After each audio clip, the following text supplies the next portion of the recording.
ఏపీలోని కూటమి సర్కార్కు అభివృద్ధి సంక్షేమం రెండు కళ్లన్నారు సీఎం నారా చంద్రబాబు నాయుడు. ఎంతమంది పిల్లలుంటే అంతమందికి తల్లికి వందనం పథకం కింద అమలు చేస్తున్నామని చెప్పారు.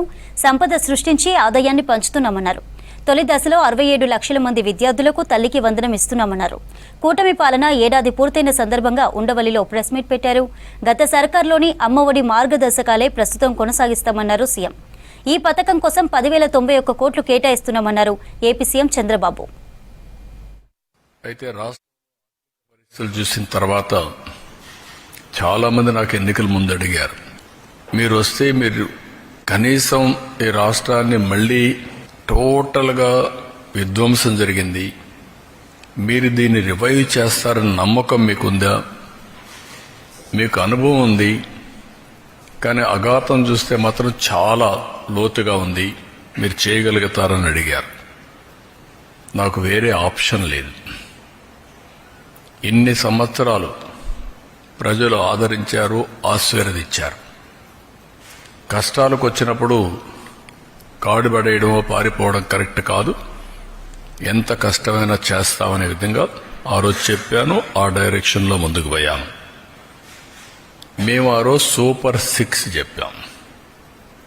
ఎన్నికల మేనిఫెస్టో చాలా విషయాలున్నాయి.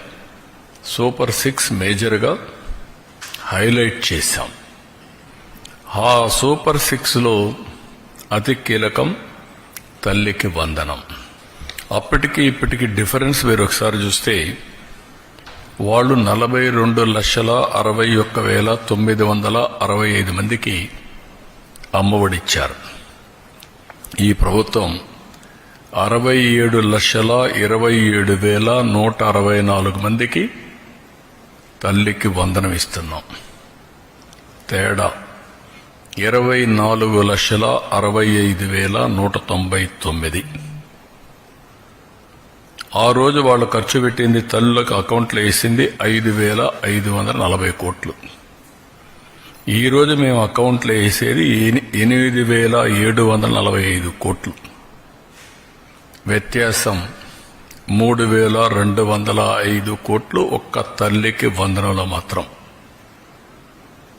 అందులో ఈరోజు 1,346 కోట్ల రూపాయలు డెవలప్మెంట్కి వెళ్తుంది. టోటల్గా ఖర్చు పెట్టేది 10,091 కోట్ల రూపాయలు తల్లికి వందనం కింద డెవలప్మెంట్ తల్లుల అకౌంట్కి వెళ్లే